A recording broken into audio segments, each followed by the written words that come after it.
সরকারি চাকরিতে কোটা থাকা না থাকা রাজনৈতিক সিদ্ধান্ত বাস্তবায়ন করতে হবে নির্বাহী বিভাগের মাধ্যমে উচ্চ আদালতে তোলার কোনো যৌক্তিকতা নেই। এসব কথা বলেন বিরোধী দলীয় নেতা জিএম কাদের। আর রওশন এরশাদ বলেন, শিক্ষক এবং শিক্ষার্থীদের আন্দোলন সমাধানে সরকারের পদক্ষেপ যথেষ্ট নয়। জাতীয় পার্টির প্রতিষ্ঠাতা হোসেন মোহাম্মদ এরশাদের পঞ্চম মৃত্যুবার্ষিকী উপলক্ষে রাজধানীতে আলাদা আলাদা দোয়া ও আলোচনা সভার আয়োজন করে রওশন এরশাদ ও জিএম কাদের।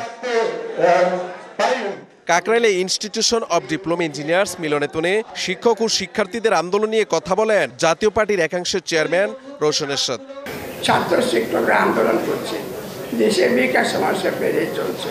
ছাত্র শিক্ষকের আন্দোলন শুরু হতে না হতেই সরকারের উচিত ছিল আলাপ আলোচনার মাধ্যমে সমস্যা সমাধানের চেষ্টা করা। সরকার সেটা এখনো করতে পারে।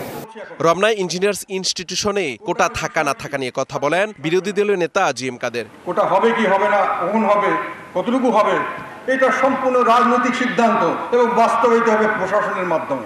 হাইকোর্টে যাই কেন? এটাকে হাইকোর্টের এখতিয়ারের মধ্যে পড়ে? হাইকোর্টে নিলাম কেন?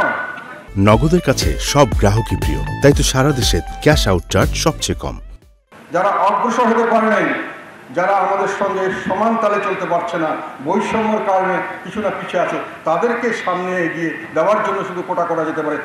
এ সময় অনাগ্রসর ও প্রতিবন্ধীদের জন্য কোটা রাখার প্রয়োজন বলেও জানান জাতীয় পার্টির চেয়ারম্যান। যেমন প্রতিবন্ধী বা যারা পাহাড়ি বা এরকম কিছুতে থাকে, একটা কোটার মধ্যে রাখা উচিত।